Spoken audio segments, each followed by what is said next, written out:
পরাগ, আমি তোর ব্যাপারটা বুঝতে পারতেছি। মানে দোষটা আসলে আমার। তুই তো আমাকে ভালোবাসতেই পারিস, ভালোবাসা হতেই পারে।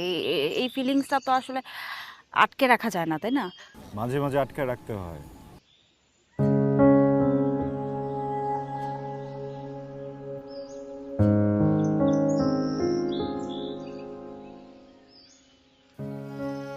আমি তো বললাম দোষটা আমার। আমার শুরু থেকে আসলে দুইজনের মধ্যে একটা গ্যাপ ক্রিয়েট করা দরকার ছিল, যেটা আমি করি নাই। আমার বোঝা উচিত ছিল শুরুতেই। তাইলে হয়তো বা তুই আজকে এইভাবে আমরা কি বিচার করতে বসছি?